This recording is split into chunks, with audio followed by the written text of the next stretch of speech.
Sports Talk on Twitter and YouTube. What is up? Let's get going right now. Again, Subway Sports Talk right here. My name is Peter Kennedy. We are live on Twitter on Subway Sports Talk, on YouTube at Subway Sports Talk with Cody O'Connor, the big COC, as they call him. Today we're going to be talking about, of course, the New York Mets, who seem to have found their way just a little bit, as well as the New York Yankees, who are finding their way a little bit.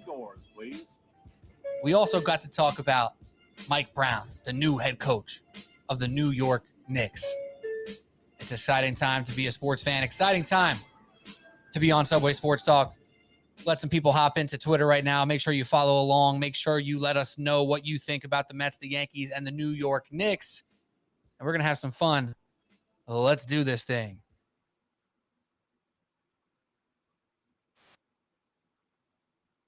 All right, here we go. My name is Peter Kennedy, and we are live on Twitter, on YouTube, on Subway Sports Talk.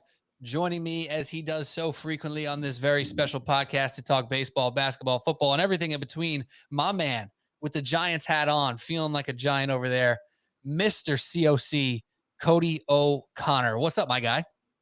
Pete, we haven't spoken since, and so now I think in my intro, Since what needs to be added, Pete, I'm an NBA champion. Yeah, NBA Pete, I'm an champion. NBA champion.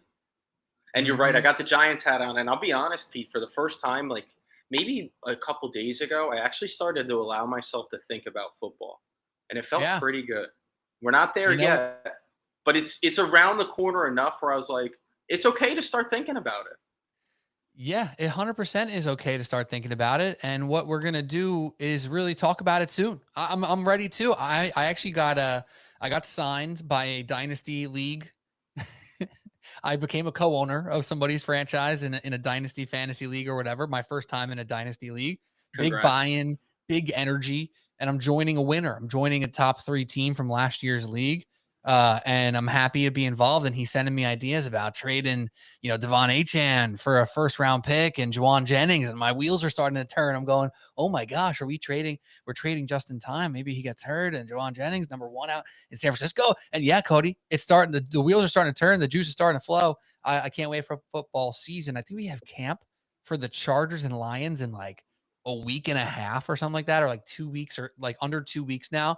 So very exciting times. But of course we have some stuff going on as well on the New York scene in baseball and in basketball. And I think we start off with the New York Mets, since they're off right now and we are live on Twitter. Don't forget to hit a follow on Subway Sports Talk on Twitter or on YouTube. Subscribe to the podcast.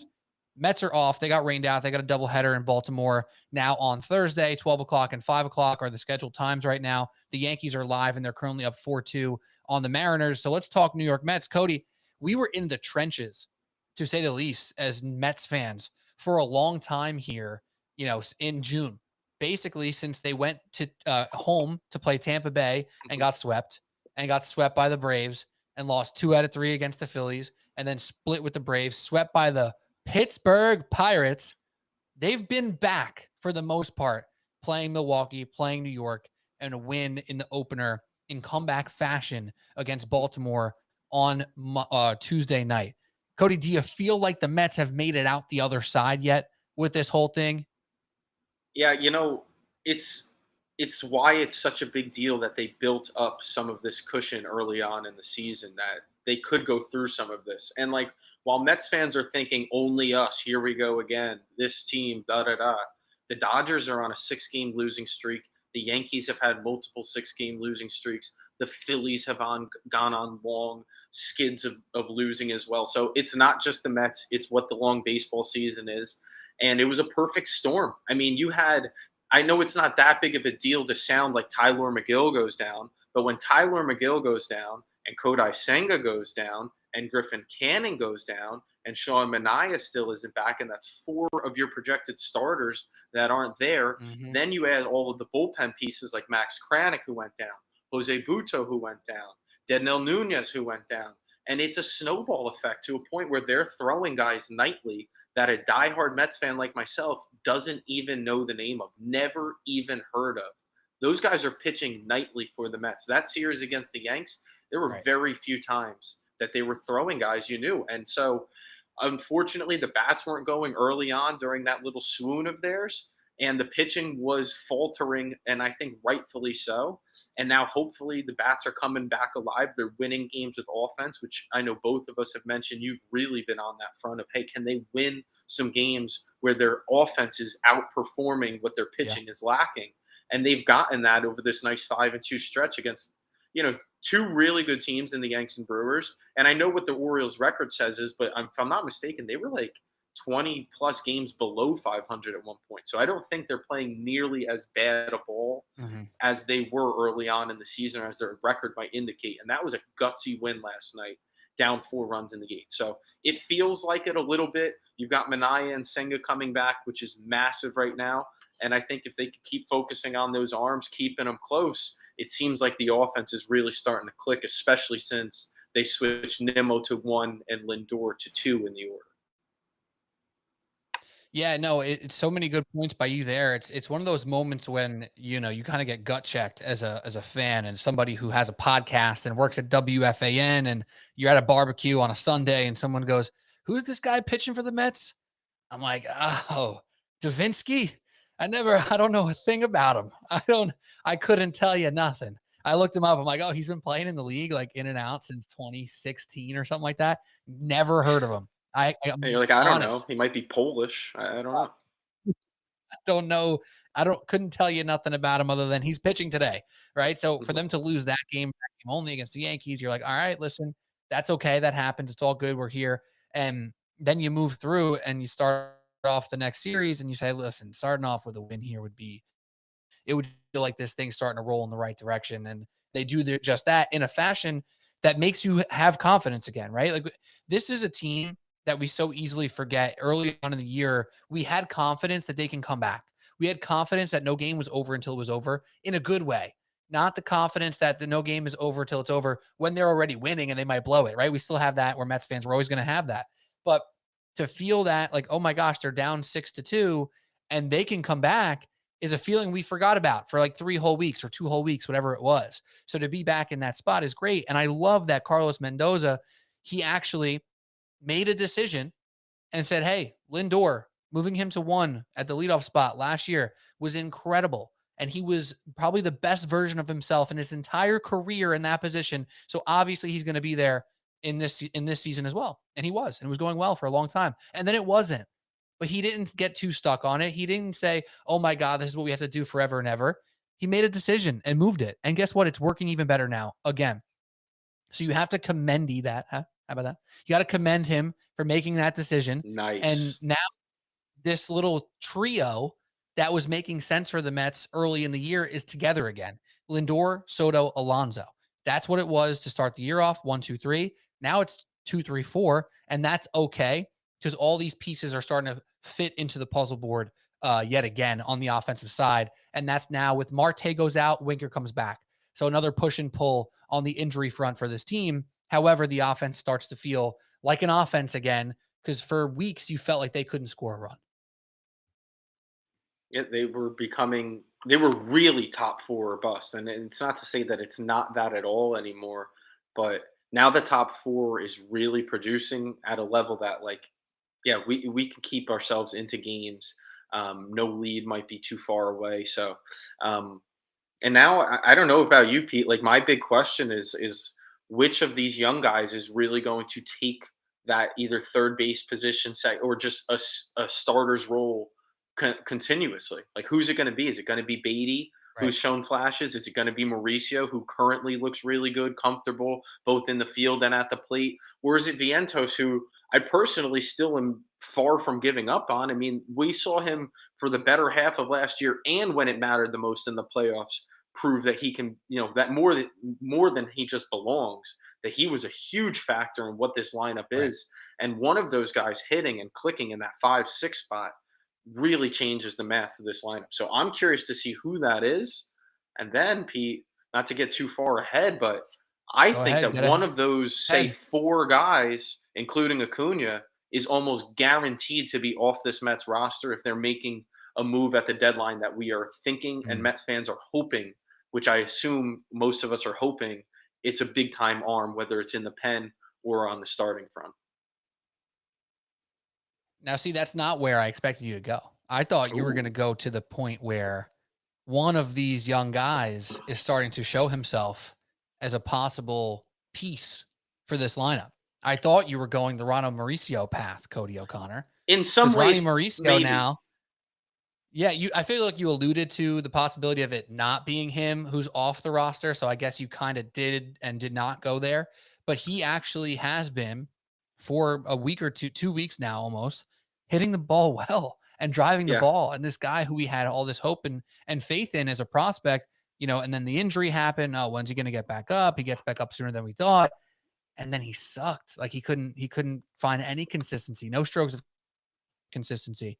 And then all of a sudden, bang, he starts driving the ball. He starts making plays. He's so smooth and fluid out in the field. When he throws a ball across the diamond, it is a thing of beauty. He throws cannons out of his arm. Does it feel like Mauricio has found his place on this big league roster? Is he here to stay, Cody? Well, his talent, Pete, is certainly undeniable. Like he's got the look, he's got the all the intangibles that you could want, both in the field, smooth glove, rocket arm, like you said. Every now and again, he gets a little lackadaisical and makes some of those young guy mistakes. Um, Mm-hmm. and then at the plate, like when he has that plate discipline, and he should be. Somebody's got to be in his ear, like, dude, can you take your walks? Because if you get on first, Right. you're almost already on second base. Like, make them come to you when they have to pitch to you in the zone. Boy, are you dangerous. And I know how much easier that is said than done as I'm sitting on Yeah. my couch for the third straight hour watching them. But knowing, like, hey, dude, if you have that plate discipline, like, sky's the limit with him. So I think he is the guy that is.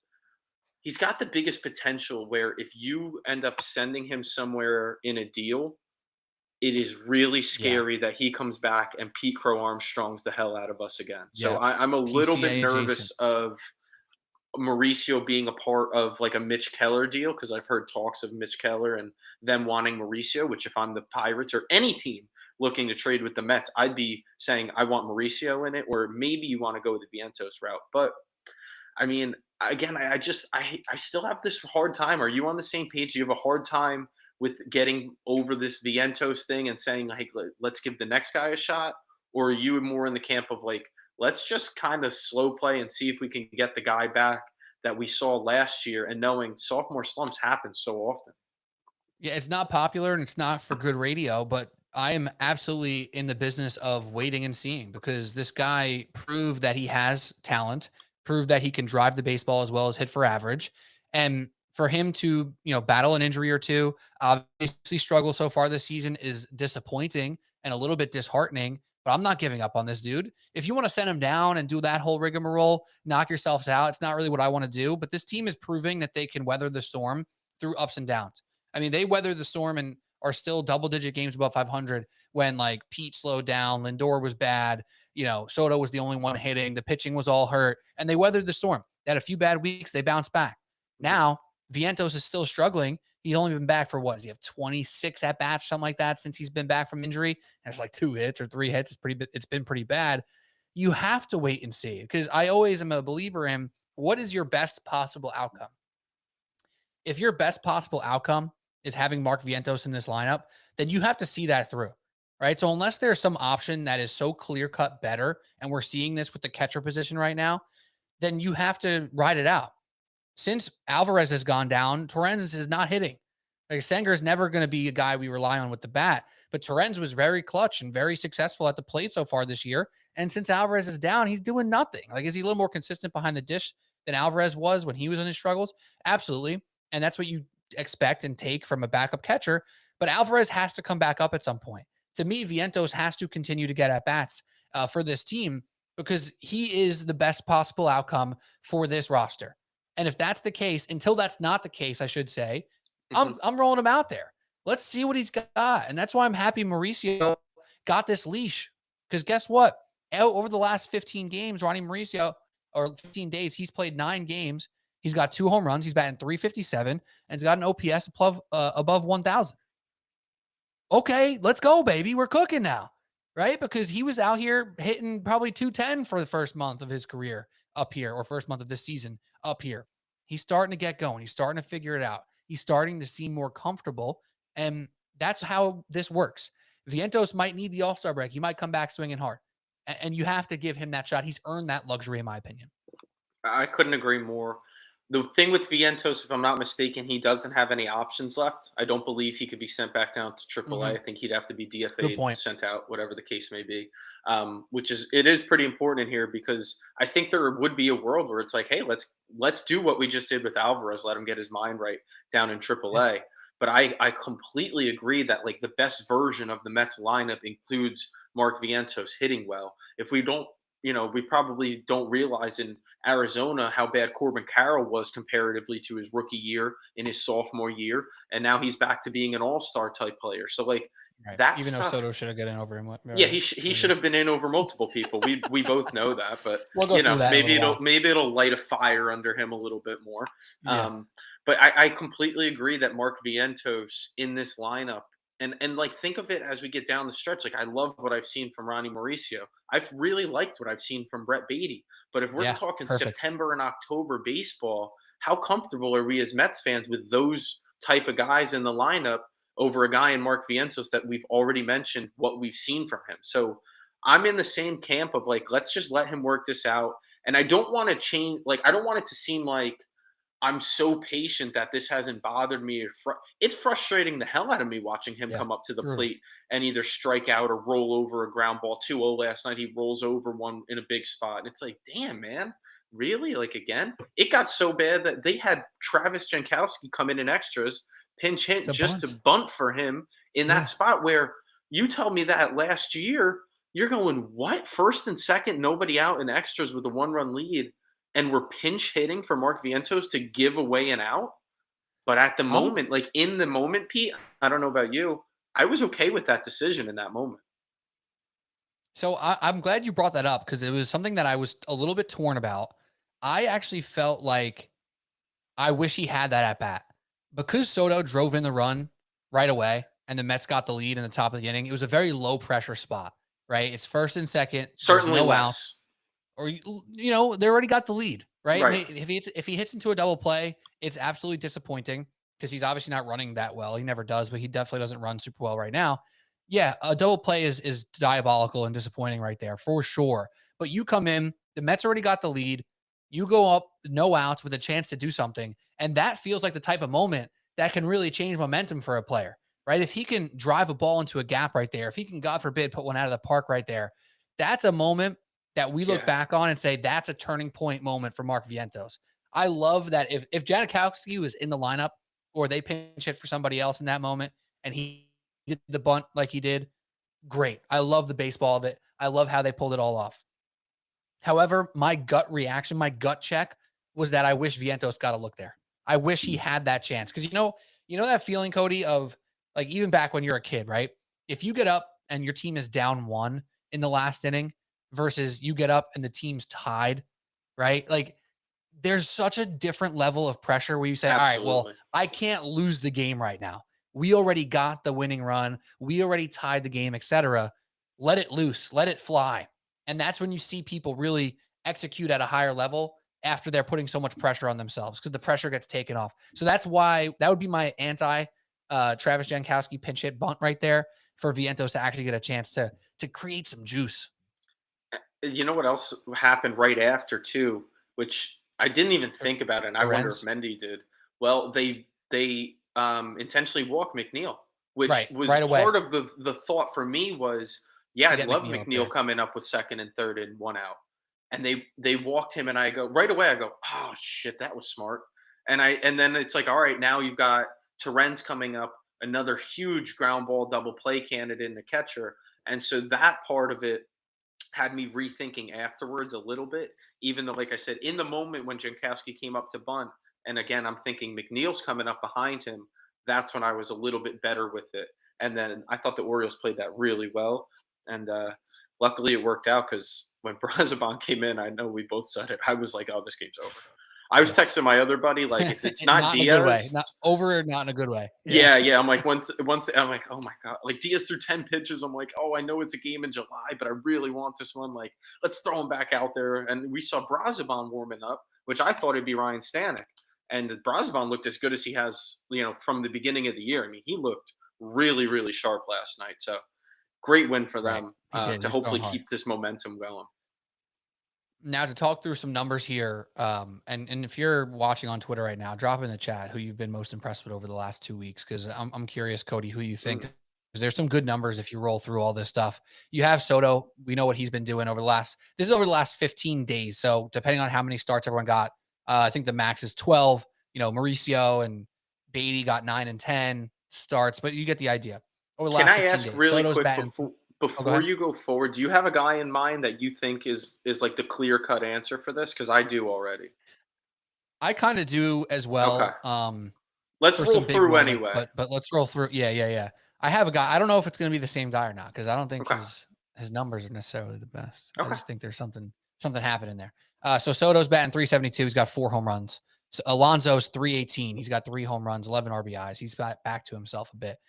Brandon Nimmo 298, 3 home runs. Lindor 208, not great, but had a big home run just a couple days ago, or yesterday, I should say. Ronnie Mauricio's batting 357. Beatty 314, McNeil 286 with some clutch moments. Torrens has been struggling 172. Marte just went down, but he was batting 400 with single machine. He was. And then Senger 231, Mark Vientos 074. Woof. And Tyrone Taylor 25 at bats, 040. Oof. So Tyrone Taylor and Vientos been really struggling. So who stands out to you out of that group? Because there's some good numbers in there. Yeah, so now that you say it, I wonder if we're back on the same page because the numbers don't exactly jump off the screen compared to the people around them.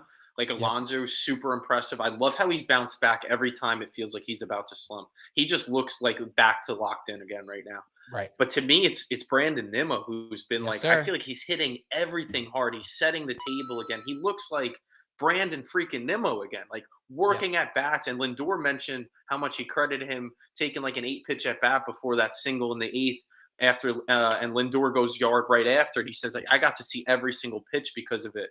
But it feels like Nimmo is just taking great at bat after great at bat and starting to set the table like the Brandon Nimmo of old. Absolutely agree. That was my guy as well. I mean, you can make the argument for what Alonso's done with the 11 RBIs and hitting some home runs, and obviously a huge one on Tuesday night against Baltimore. But Nimmo feels like he has been the heartbeat since he moved into the leadoff spot. He's been a guy who has been able to not only have the clutch moments, the grand slam against the Yankees was enormous.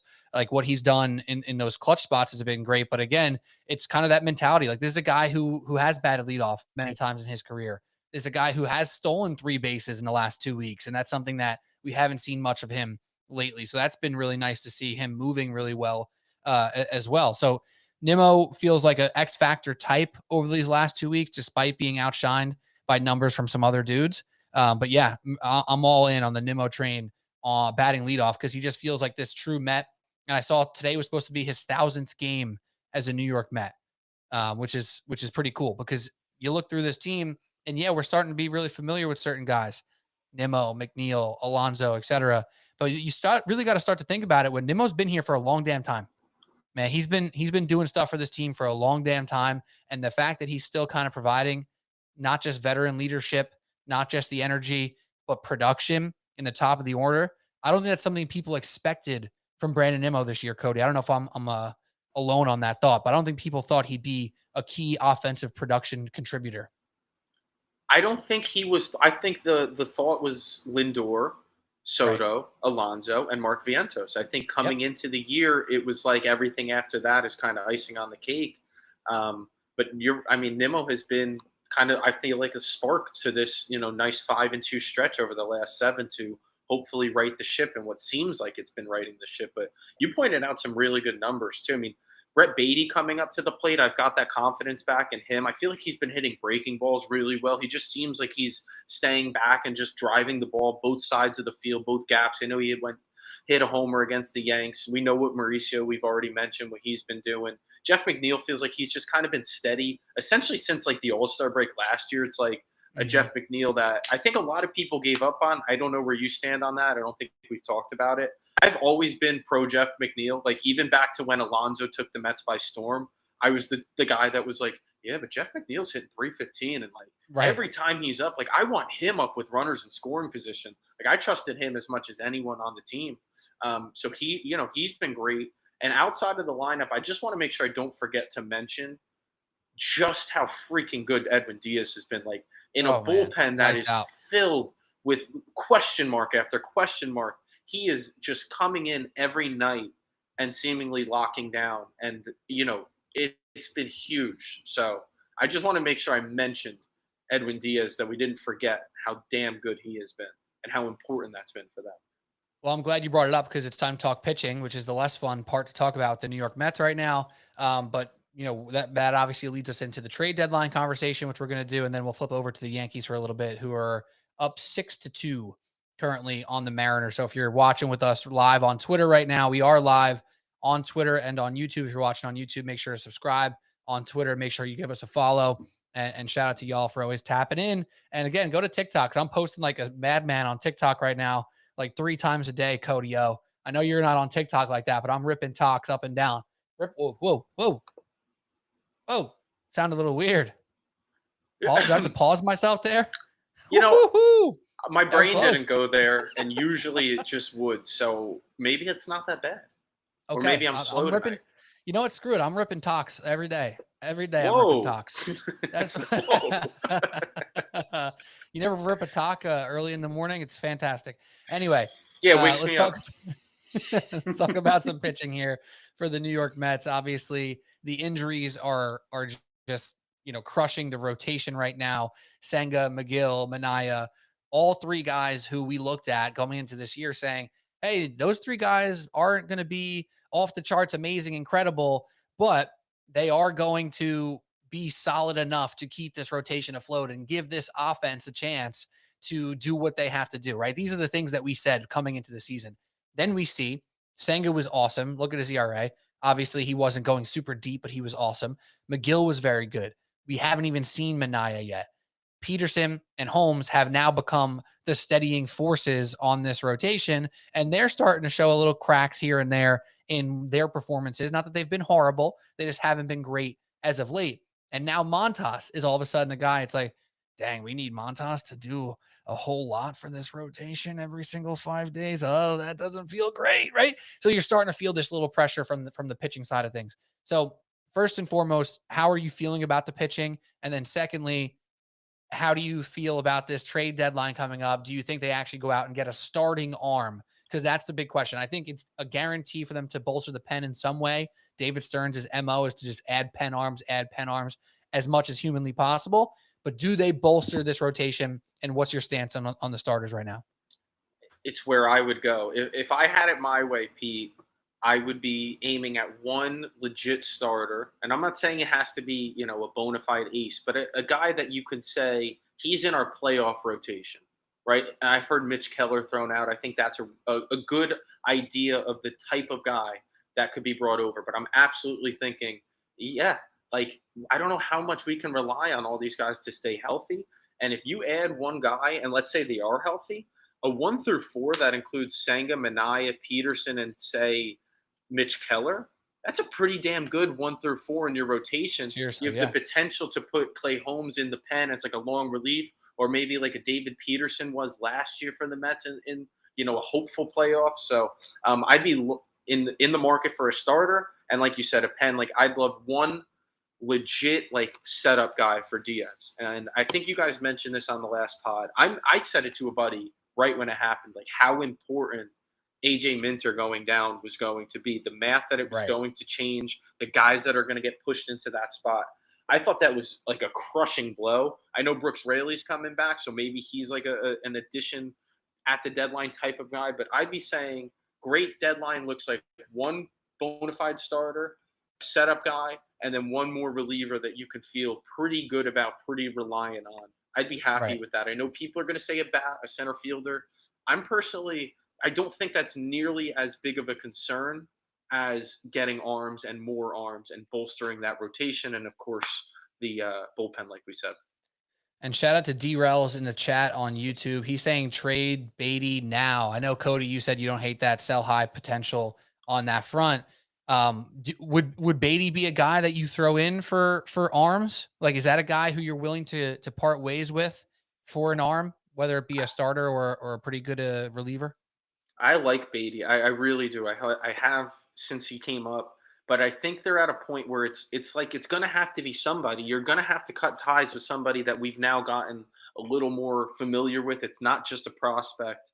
And either way you cut it, it's probably going to be tough. But I think I'd rather give up on Beatty than Mauricio at this point because of the potential of Mauricio. And I'd be okay with the potential of giving up him in a Mitch Keller deal. I think that's where I'm at, even though I wouldn't love it. Like, Right. I'd love it to be like, hey, let's just get rid of Acuna and some other prospects we never heard of. But I don't think that's Mhm. realistic. So if you have to cut Yeah. somebody, I think Beatty might be the odd man out. The only reason I'd have hesitation on it is like, do you feel like you need to keep Beatty around in case Vientos is truly a dud this year? Right? Like if Vientos is going to be a dud and end up being a guy who's unplayable, he can't be in the lineup every day. Do you just need Brett Beatty? Right? Because then, like we talked about before, all right, you get an arm, maybe it's Mitch Keller level, maybe it's a reliever for Beatty. And then you feel like, all right, now it's Mauricio and Acuna who have to get this right? McNeil's every day, and then is Tyrone Taylor now the everyday center fielder, right? So I think the math on it for me, and when I say math, I mean like moving players around throughout the lineup and et cetera. That's what would make me feel hesitant to give up Brett Beatty. Because again, you start moving people around. All right, there's no Beatty. Mauricio and McNeil, if Vientos is not playing well, are in the infield now. Tyrone Taylor's playing every day. How much worse is the lineup? I mean, maybe Mauricio continues, and that'll be good enough. But that would be my hesitation to move Beatty. But on the arms front, I completely agree with you. I don't expect Stearns to get a rotation piece. I really don't. I'm not getting my hopes up in that regard. I hear the name Seth Lugo and I get incredibly excited. I think that would be an incredible addition to this rotation. Like this guy is such a beast. He's been here before. I don't know if there's love lost between the organization and him. It's new ownership since he's been here, but I just don't know if that's going to be Stearns' play. Now, last year, Stearns added Frankie Montas to his team, right? Am I making that? He went from Philly to Milwaukee. I don't know. I actually Well, I don't Stearns was know if here already last. What am I? Wait, yeah, he was here, so I don't know Stearns was here if already. Yeah, but the people, I'm pretty anyway, sure maybe the Montas year went to before. Milwaukee. Maybe the I year forget before what he year it went. was. Yeah, but anyway, no, it was last year, I believe. Montas went from Philly to Milwaukee and started pitching a lot better. And I wonder, like the people who are still in Milwaukee, if Stearns kind of rubbed off on them, Stearns type move, whatever. I don't know. I'm just kind of spitballing. Maybe he will add an arm. I have hesitation to think he will add a big arm. That would be my hesitation, I think like a starter. for me, Pete, the thinking is like you are good enough to compete in the National League. Like I don't see a Hmm. team that is head and shoulders above the Mets, the Phillies, the like Dodgers. Like I think we're all relatively in the same type of ballpark. They're Right. going to add. I'm sure they're going to look to get better. Those teams that I'm mentioning, and I think the best way, the quickest path for the Mets improving their roster right away is that arm. So how serious are you about winning right now? What are you willing to give up? I trust David Stearns is willing to give up the right pieces. And maybe, Hmm. there's a couple arms out there where he can say, I don't have to give up as much for Seth Lugo as I would for Mitch Kettler. I don't know these things. I'm just, throwing it out there. But point being, I'd rather, like I said, I'd rather not give up Beatty if I didn't have to. But I do Yeah. think that someone has to be given up to get an arm. And as far as what you're saying with Vientos, I think that's why that's where I'm saying I'm going to gamble that Mauricio can be that guy if Vientos does completely go sideways. Right. Or instead, Yeah. like it's if I'm picking one of the two, I suppose what I'm choosing is the upside of Mauricio, which is a scary proposition. Yeah, 100% agreed. I think it's a great point all around. I guess I'm excited to see what Stearns is going to do here, man, because I think this is one where the pressure's on. Like you said, this is a championship window that whether Mets fans Yeah, believe it's open, whether the league believes it's open, I have to believe that the organization thinks that it's open they because it better. should be. You Yeah. made it to the freaking NLCS last Hmm. year. You were not that far off. You have to go for it. I mean, this team is good enough, and we're going to talk about this with the Yankees now as well because I have something that's been bugging me like crazy with Yankee fans over the last week or two, and it's driving me nuts. If you are in it, you have to stay in it, and to do that, you have to make moves and buy, not sell. The Mets are obviously not sellers, but how hard are they going to buy? Are they going to go to the discount rack? They're going to go for the big ticket item.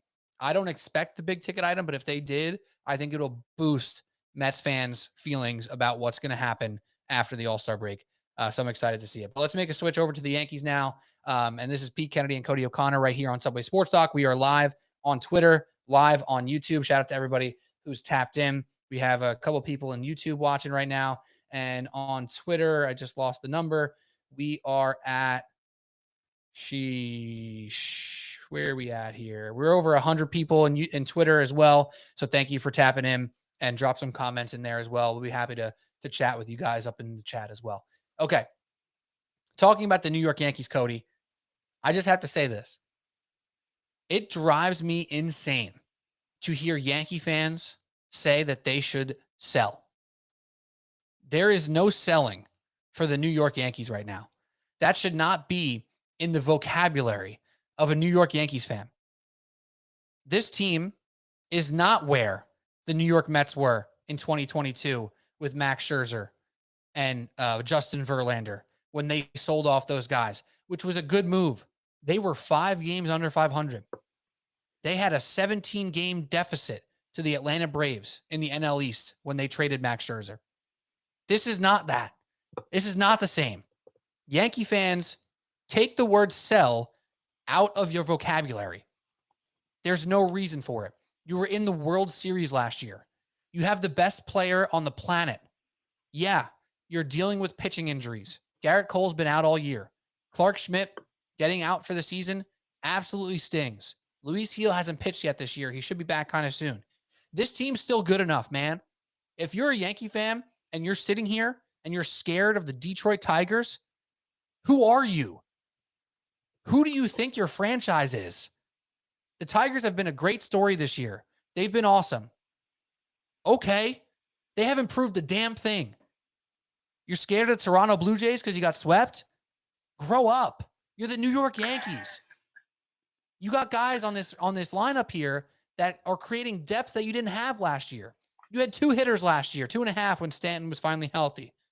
You actually have people who can hit this year. You have a lineup that makes sense sometimes when Boone doesn't do something stupid with the lineup every 4th day. They're winning again. They beat Seattle big last night.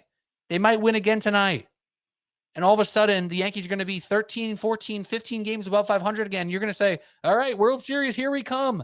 BS. I'm sick of it, Cody. These Yankee fans, first of all, can't even stomach a rebuild if they wanted to. They can't. I've had family members my whole life who are Mets fans say, you know what? It's easy being a Yankee fan. You're going to be in the playoffs every year. You're going to have a chance to win it every year. And it's easy to root for the Yankees. It takes real character, real gumption to be a Mets fan. Why do I feel like I'm sitting here as a Mets fan lecturing you on how to be a Yankee fan, on how to be a winner? Are you that broken from making the playoffs every year? It doesn't make any sense to me, Cody. This team is on a playoff track. If the season ended today, they're in the playoffs. And I'm sorry. In baseball, if you have a chance to make the playoffs, you freaking go for it. You don't sell. Are you kidding me? It doesn't make any sense, Cody. I'm over it. It drives me up a wall, as you can tell. So who are the New York Yankees to you, Cody? You said it, Pete. Like, first of all, they're a playoff team. They're a team that should be looking at the American League and saying we are the best, if not one of the 2 to 3 best teams. I think, first of all, I think Detroit is very legit. I think they're a real team. Same. But you're a million% correct in the fact that they haven't gotten over that hump or come close to it. Yeah, they had a great year last year. They are seemingly following it up really well. Like, they seem like they've got all the pieces. Come playoff time, things get a little bit different. And I think the Yankees are still a piece, 2 pieces away, especially in the lineup. You get a good third baseman. That whole lineup looks way different. So I heard Michael Kay say what you said essentially, Pete, which is that they couldn't stomach losing in the World Series. Like, how are they going to handle competing or not competing at all, being last place in the division for a year or 2? That's what you really want, Yankees fans? Like, the ones that are saying this, at least. So I think that's complete nonsense. I think it's almost like they're trying to get out in front of something. Like, they're underselling the Yankees. They're overdoing this whole thing to be like, yeah, like, we stink. So, like, no, you don't, dude. Your team is what? 9 games above 500, 3 back in your division. Like, it's July. The Yankees aren't the only team, as I mentioned before, that go through a skid. I know it's the team you watch. just like the Mets are the team we watch, and it feels like the sky is falling when your baseball team can't do anything. But it doesn't mean that your team is a seller at the deadline. They're a good team. Now, the pitching situation is a little weird. I know Clark Schmidt just went down. He's down for the year, correct? And then Yes. Yeah. Yeah. and Tommy Luis John. Heel it's been very weird. Like when you hear these things and you've got a timeline and then that date gets pushed back and then it gets a little funky and cloudy. That's a little nerve-wracking. That's a little scary. So I understand if they're like, dude, our pitching isn't the same, but you've got an 8-9 setup in your bullpen. Like if you get it that far, you're as good as anyone, as well set up as anyone in the back end of your bullpen. And if you can find another bullpen guy or so before that, maybe an arm. But Pete, if they could add a legit third baseman and get Jazz Chisholm back to second base, like this lineup, it's pretty damn good. Like I heard somebody Yeah. floated out Austin Riley today on the fan, and I think it was Cool. a fan calling in, and I don't think they had anything real, but they claimed that they had like some type of insight that they had talks with the Braves. But if we could just walk down that pathway of Yeah. Austin Riley coming to join the Yankees at third base, and now you've got like a 2-3-4 of Austin Riley, Aaron Judge, Giancarlo Stanton, and what Cody Bellinger's been doing because he has been awesome for like the last 3 months now. It's been Yep. unbelievable. It's not just us against us Mets fans. Like he's doing it against everybody. And not to mention Jazz Chisholm has still been pretty good. And Paul Goldschmidt Great. might be down a little bit now, but maybe he comes back. And Dominguez has been good at the plate. So like this is a pretty damn good lineup. I think it's more balanced than it was last year. Selling at the deadline it sounds like you're pandering almost. Like you're just No, trying it's to get insane. out in front of something so we don't like I don't know, like we don't make fun of you or something. Like I don't get that at all. You're 9 games above 500. You're still the Yeah. best team in your division. And if I had a line on it right now, maybe I'll take a quick peek. I'm taking the Yankees to win their division 100 times out of 100. Yeah, Toronto Blue Jays, take a peek at that. Actually, I'm very curious if you can do yeah, I'm that heading here in. because you know what? Listen, the Blue Jays have won 9 out of 10. Right? They're They are good. now 3 games up on you guys, the New York Yankees. This is not like you're the Atlanta Braves right now. I'm glad you brought up Austin Riley. The Braves are 39-51. They They've might be lost 5 in a sellers. row. Then you go ahead and sell. You're 12 games under. You are 13 and a half games back from the Philadelphia Phillies, 13 games back from the New York Mets. Like I've that's got the some number on the Yanks. hit me It was exactly what I thought or like hoped it would be. plus It's 150, plus 100. I plus thought it'd be 100. under, but Yeah, I plus thought it would 100 I be think is pretty good value for that. Honestly, honestly average value like that for the Yankees to win this division. I love it. What are the Blue Jays at? Minus 125. no, the Blue Jays are plus 120. Oh, so the Yankees are still the favorite. What are we doing Yeah, here? and this is on both What are we books. This is doing on here? FanDuel and DraftKings because I like to shop these things. Yeah, Yanks are plus 100, and like here's one of those things, one of those sayings in baseball, which I really believe to be true. Your team is never as bad as it seems when they're bad. They're never as good as they seem when they're good. The Blue Jays are Yes. not on a 900 winning percentage for the rest of the year. They're Yeah. going to slow back down. You're going to have more series against them. Flip the script and go sweep the Blue Jays, and all of a sudden you'll be feeling much better. So you could certainly miss me with any sellers at the deadline talk. And I think there's still like, there is a legit 1 to 2 moves for the Yankees to really, push them forward, catapult them, if you will. Like it's not like 6, 7 different holes. It's 1 or 2 moves. And again, if Right. you move Jazz to second, now the whole defense looks different, especially on the infield. They just DFA'd LeMahieu. Maybe that's Yes. I saying, was about to hey, bring that up. right? Is that them Yeah. saying we're serious? Right. Maybe. DJ got his shot. Now let's move on and find the best option here. Because no, I was just about to bring up the DJ LeMahieu stuff. We honestly probably waited too long to bring it up. As we hit over 150 over on Twitter. And if you're on Twitter, make sure you follow Subway Sports Talk. Shout out to y'all in the chat. But we're talking about DJ LeMahieu getting DFA'd now. To me, that means hopefully that Brian Cashman is saying, all right, we're doing something. We're doing it. We're doing it here right now. And I don't know if that means Eugenio Suarez. I don't know if that's going to mean an Austin Riley, which would be incredible. I don't know if that's going to mean just adding another pitcher. Frankly, that's what it could mean. Obviously, Luis Heel should come back at some point. A lot of pressure on him to do a lot of heavy lifting. However, you are the favorite in your division. You don't sell when you're the favorite in your division. You don't punt on a year where Aaron Judge is doing what he's done. Just in the last 12 games, he has 6 home runs, 13 RBIs. He's been walked 12 times. He's batting .333. What?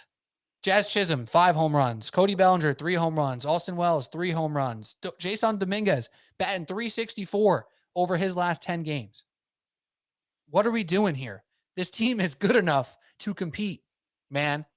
And again, I'll say it one more time. If you are scared of the Detroit Tigers and the Houston Astros, and clearly not the Seattle Mariners, you're about to take 2 of the first games of the series right now. They're up 7-4. Then you got to relook everything. You got to rethink everything. This actual core of the New York Yankees doesn't have a ton of years left, right? With Aaron Judge and Giancarlo Stanton, who you're hoping is going to continue to be better and better. He finally put a couple over the fence, right? Garrett Cole is out for the year. That's fine. You're going to just say, oh, we'll wait for Garrett Cole. We're just retooling the offseason. No, it's years like this where teams make runs, where you get galvanized and you make something happen. I mean, what happened? The Washington Nationals got rid of Bryce Harper, or didn't get rid of him, lost out on Bryce Harper. They win a World Series. Okay? It's that simple. This is baseball. This isn't basketball. This isn't the NBA where it's 9 times out of 10, the team that you think is going to win wins. This isn't football where it's going to be the Chiefs and the Eagles in the conference championship every year. This is baseball. It might be the year you don't expect the Yankees to win where they actually win. And if you have a chance and you're expected by the sports books to be the favorite, you push forward. You don't pull back. Unreal. And you look at this lineup, and I was talking about this on TikTok with somebody because I said on TikTok the Yankees are better this year than they were last year. And it's like, well, they don't have Cole. They haven't had Heel. They just lost Schmidt, and they don't have Soto anymore. Okay, guess what? Their lineup's better this year. Sorry. Juan Soto was awesome last year. Their lineup was stupid. Didn't make sense. No depth. Now they have depth. Now they have multiple people who can hurt you in this lineup. This team has been waiting for this for years. As a Yankee fan, you should say, okay, the last 2 weeks have absolutely sucked. All it takes is one good week to get back on track. And that could be happening and leading right into this All-Star break right now. They're up 9-4.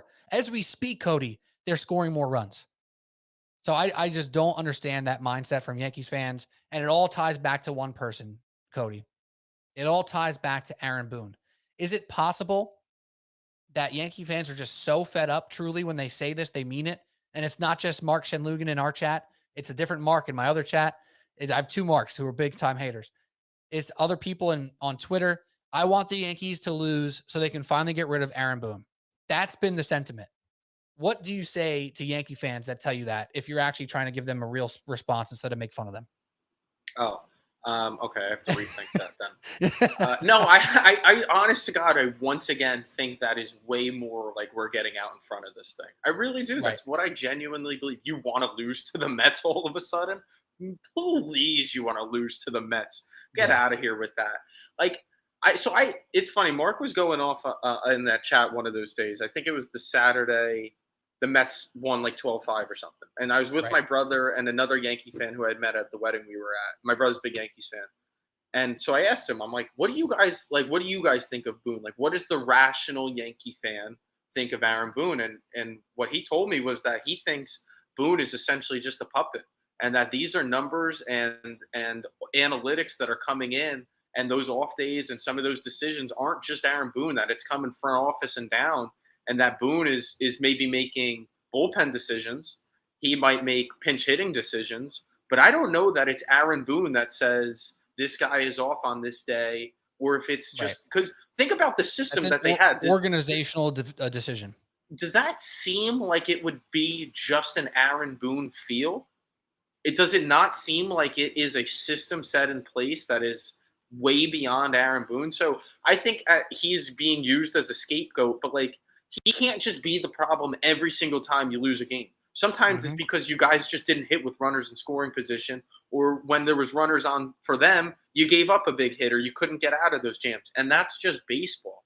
But I am a little sick of the like Aaron Boone discourse, because I think it's just a way to deflect from the fact that like the guys just aren't performing in this game. And maybe something needs to be shaken up. But like, I think he's being used a little too much as a scapegoat. Even though I'm not trying to completely defend the guy, I just don't think it's all Boone every time, which is what I see and hear so often.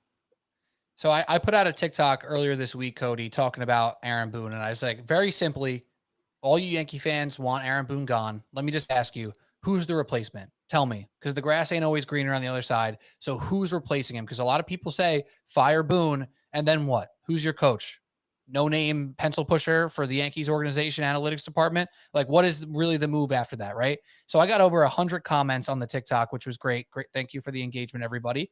So I want to read off some names to you, Cody, and I want you to react and say, realistic or laugh. I don't know. I don't know what the other option would be. So I'm gonna run through them. First and foremost, somebody said Mark Jackson. That was very funny. I'm just doing some joke ones first. Bang! Andy Reid, Mike Tomlin, etc. Those were all funny. Anyways, now on to the real things. The first one that came up multiple times that I just can't understand, and I just can't help but laugh. The most commented name on the 127 comments is Joe Girardi. Get out of here. They ran him out of town. It's Joe Girardi. And the reasoning was, well, please go ahead. The reasoning. Please go ahead. The reasoning for Joe Girardi is that he's won a championship with the team before. Yes, that's the reasoning. And I'm sure half the people that commented were 3 years old when that happened. Like, come on. How many times are we going to do this, Pete, as New York fans? How many times are we going to be like, could there be a potential reunion with so-and-so? It's like, no. Like, it makes no sense. Oh my God. Joe Girardi, that's a good one.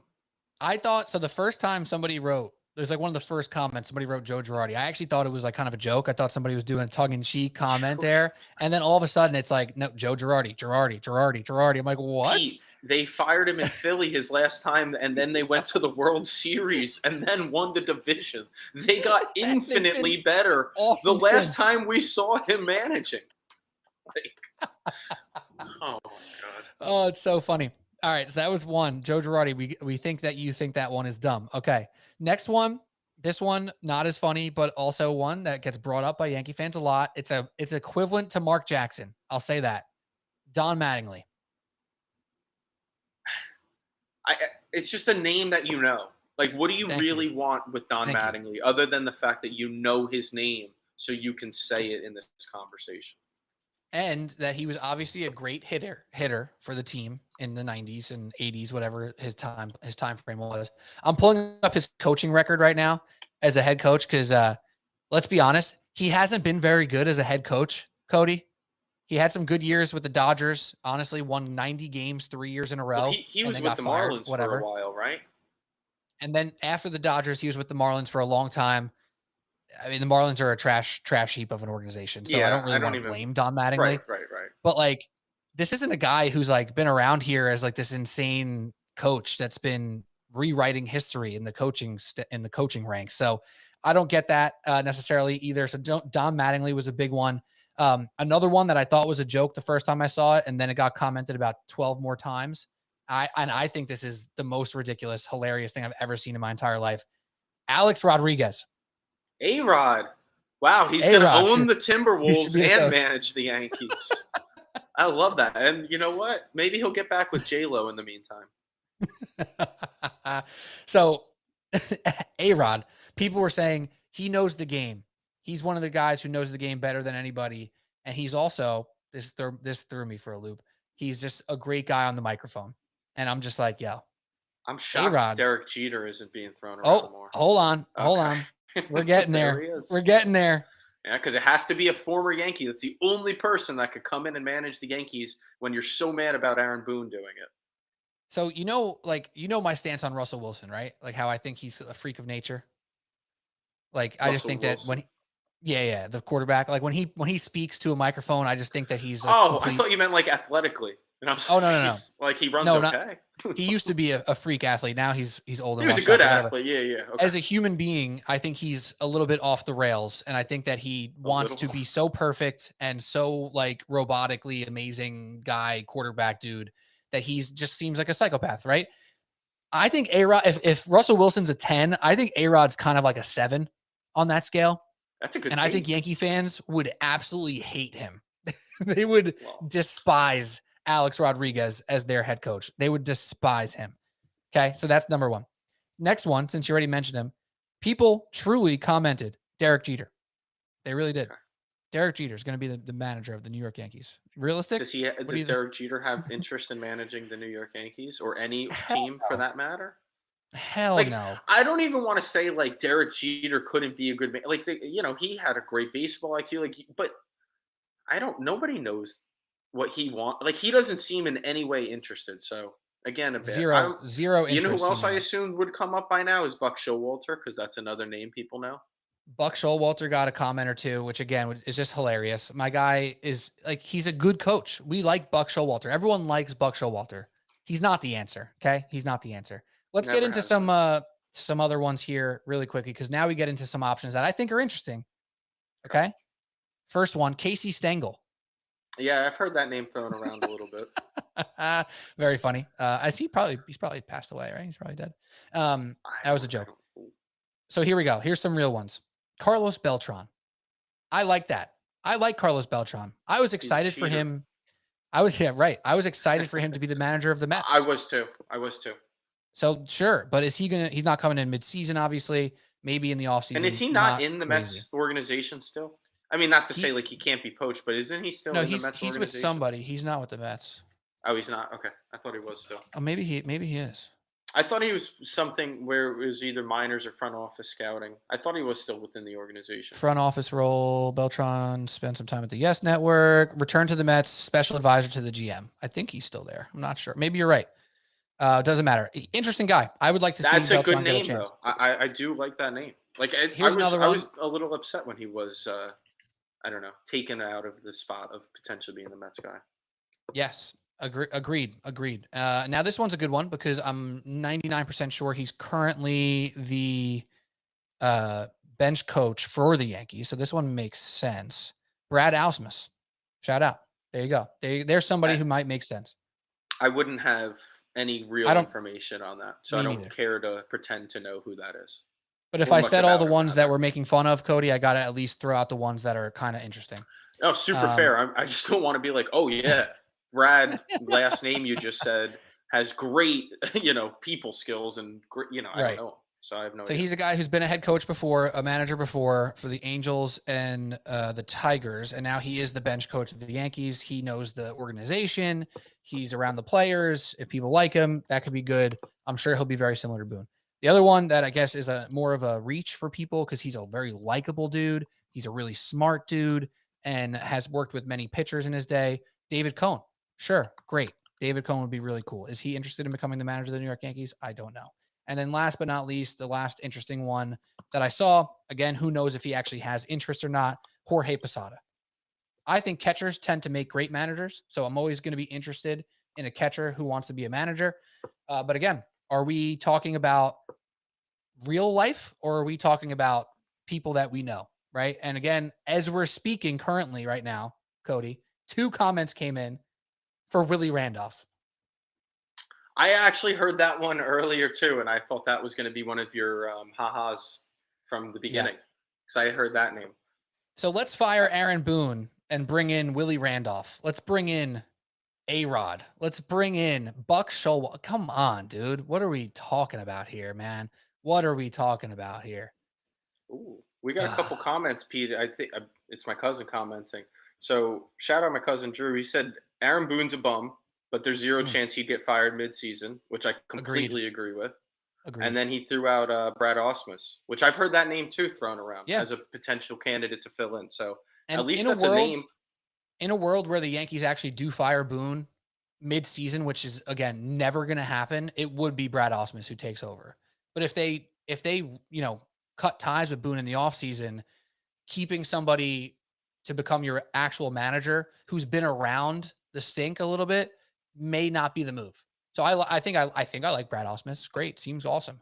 However, if I'm a Yankee fan, I kind of want completely new blood, if I'm being honest. Like I want somebody to come in who hasn't been around, who doesn't know the Yankee way in the sense of following every single analytics, every single thing that the stats say. I want somebody to come in a la Mendy for the New York Mets, who comes in and says, I'm going to look at all the stats and all of this and that, but I'm also going to trust my gut. And my gut could be wrong. So can the stats. Let's move forward. So I think that's what Yankee fans want to hear from somebody. And I don't know if somebody who's been with the organization is going to, usher in that idea. So I have a question though. Like, do you think that the Yankees want this at all? Because they know what they've got in Boone, and they know, I think, that they can essentially tell him what to do. And do they want like that alpha that's going to come in and do it his own way? Or if they replace him, would they want it to be a guy within the system that they could continue to do the same thing they've done with Boone with if they did end up firing him? Yeah, and I'm sorry for laughing because while you spoke there, I wasn't laughing at you. I'm laughing at your cousin Andrew saying, "What about Jason Giambi?" And it just reminds me of Mike Francesa calls for years and years, just bringing up Giambi no matter what. Uh, No, I 100% agree with you, Cody, and I think this is a thing where most organizations are like this.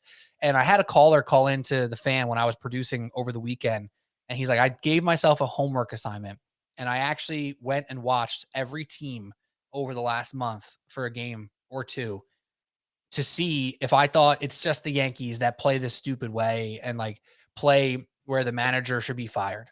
And he's like, you look up and down and you can watch any team in the bigs and criticize the manager every night. Every night you can criticize the manager. So at some point, the hitter's got to hit, Judge got to be clutch, pitcher's got to pitch. And Boone, all his flaws, because I'm frankly, I'm kind of tired of Boone too. I think he could be moved on from if he doesn't win again this year. He probably should be. It's the same reasoning I use for Tom Thibodeau, which we'll get to in a minute. However, I don't think he's the reason you're losing either.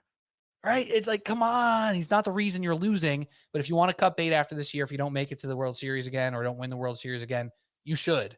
However, the grass ain't always greener. All right. I think that's good on the Yankees. They're up 9-6 right now in the oh, is that the game? top No, seven. top 7. Yankees up 9-6. So let's switch over, Cody, to the New York Knicks just for a few minutes here. But you can follow us at Subway Sports Talk on TikTok, Instagram, on YouTube. If you're watching on YouTube, thanks for listening over there. If you're watching on Twitter, thank you for watching on Twitter. Make sure to comment or retweet the stream. All that stuff helps a ton. It means a lot to all of us.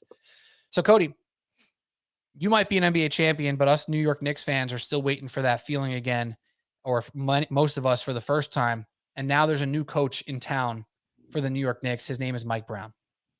Now, I've spoken my piece on who I thought the Knicks should have went for, what I felt about Mike Brown before the hire. I haven't heard from you on this front. So you, as a Knicks supporter, but not a Knicks fan, what was your feeling kind of going into this coaching search? And now that it is Mike Brown, what are your takeaways? I'm not mad that it's Mike Brown at all. I think it's a fine hire. I don't know that there was like this slam dunk answer out there. Personally, I'm far more excited about the two additions they made in free agency with Jordan Clarkson Mhm. and Yabusele. Like, I think those are great pieces to add and to shore up that bench. And I think there's a chance that Mike Brown is a guy that just kind of is a different voice at this point, and he's somebody that Mhm. is a little bit more offensive minded. Even though we know how good the Knicks were offensively, he has been around some real great winning teams. He was with the Warriors as an assistant coach when they won championships. He was the coach of the year only a couple years ago, which I guess we don't care too much about because so was Tom Thibodeau. But Right. Mike Brown is a proven guy. He's a legit guy. I don't think he's going to shy away from the New York media or the pressure. And as much as there was some other names floated around, it seemed like maybe Jason Kidd was their hope, or maybe that was all smoke and mirrors. So I think Mike Brown is not like this crazy sexy move. It's not like I'm gonna, now the Knicks are on a completely different trajectory than they were. But the good thing is their trajectory going into this year, especially with the additions I just mentioned in the offseason as free agent with Clarkson and Yabu. I think the Knicks trajectory is to potentially be a 1 seed or a top contender in the East with the Cavs. Like, I think you should be looking at the season as 1 and 2 is Knicks and Cavs. So I'm good with the Mike Brown hire. Absolutely. And not only should you be thinking it as a fan, and a lot of times us as fans can can kind of like say, oh, our team is better than we think, or our team is worse than we think if we're kind of a skeptical fan. But if you look at it from the outside perspective and not from a fan perspective, this team is not just like talked about as a favorite in the East. All the sports books have them as the favorite in the East, right? They are the ones who are Yes. most intact, who have gotten better, who made it the furthest in the playoffs last year, right? So like they should be and are the favorites in the Eastern Conference. It's a pressure that Knicks fans are not used to. I think even the pressure that the Knicks dealt with last year was a pressure that Knicks fans were not used to. So now it's going to be ramped up even more. Everything that Mike Brown does will be, criticized under a magnifying glass, the whole nine. So that's all reality. But you sit here with Mike Brown and you might not feel inspired about it. But this is a guy with some pedigree. This is a guy who's very, very liked. And this is a guy who has put together some great offensive seasons, has gotten his teams to play better defense than the roster probably should allow it to play. And all those things together make me at least semi-excited. Was he my first choice? No. Was he my second choice? No. Was he my third choice? He was close to my third choice. And that's okay. I'm not the Knicks GM. My name's not Leon Rose. So that being said, this is a hire that may not inspire, the utmost confidence. This is a hire that's not going to make you so excited you're ready to run home and tell your mom about it. But this is a hire that at least is solid. And I keep saying this. It's not about being better pound for pound than Tom Thibodeau. It's about being different. And you can hear it even in his demeanor at the first press conference. Did he say anything that blew me away? No, absolutely not. He wrote basically the cookie cutter speech. I'm here to make great relationships with my players, to develop our players to the best of their ability, and to bring a championship to the New York Knicks, the best fan base in the world. I could have wrote that in 13 seconds. I just did. So he didn't say anything crazy to inspire some crazy confidence in this team, but just his presence, the calmness, the smile, the energy that he's going to bring to this team is so far on the opposite end of the spectrum from what Tom Thibodeau was that it's important to do this. It's important to be different sometimes. And we were just talking about the Yankees with Aaron Boone. And I agree that if he doesn't win the World Series this year, they should probably move on. They probably need a different voice in the locker room. That's where the Knicks were. It was time. So Mike Brown, I didn't have a thumbs up or 2 thumbs up for him before he was hired. I give him a thumbs up now, and I'm absolutely excited to see what he can do. But Cody, to your point, those 2 additions, Jordan Clarkson and Gabershan Yabusele, those are huge. Because now we're talking about a rotation of 10 players. And 10 legit, players? campaign, I know I'm blanking on the other shooter that's Landry been in the Shamet. league forever. Yes. They're fine. These are 2 much better pieces coming off the bench. I really like Yabu. I love his energy. He's like another big rebounds, can shoot a little bit, stretch the floor. And Jordan Clarkson's a microwave guy that when Brunson goes off, can initiate some offense. Better passer than I think he's given credit for. So I love those moves. I think they're great moves for a team that didn't have too many to make, and I thought made 2 really, really good ones, really solid moves. If you think about it right now, Jordan Clarkson is currently the second best ball handler on the team. He's the second best playmaker on the team. You can look at Josh Hart's assist numbers, but those are a lot in transition. They're off cuts. They're off of actions. Miles McBride will get a couple assists here and there. It's off very simple pick and rolls. It's off swinging the ball and ball movement, transition, etc. Jordan Clarkson can run a pick and roll with Karl Anthony Towns, and it might be deadly.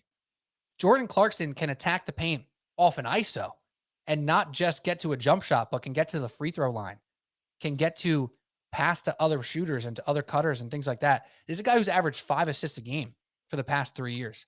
This is not just a microwave. And I think that playing in Utah, and being a guy with a reputation earlier in his career as a guy who can only score, it's actually helped his value around the league from a fan perspective, because the real fans are like, no, guys, Jordan Clarkson does a lot more than just score.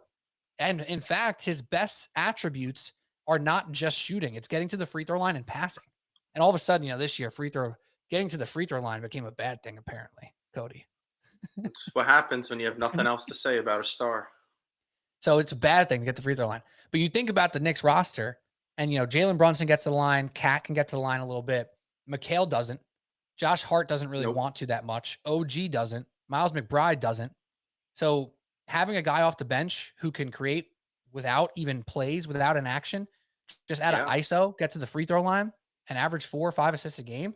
Granted, he probably won't have the volume that he had in Utah. He was playing 26, 27 minutes and doing everything for that offense because they were so bad. But he could actually realistically average 14 points, 3.5 assists, and 3.5 free throw attempts a game. And that's something the Knicks needed desperately. You mentioned something early too about his ball handling. Like you think about some of what did them in against Indiana, and granted, we're not expecting Indiana to be the exact same team of last year, but some of what did them in was that full court pressure and Jalen Brunson being essentially the only guy you trusted with the ball in his Right. hands. Taking some of that pressure off of him, especially throughout a season, keep those legs a little bit more fresh. I'm huge on the moves that they made. We'll see how they work out.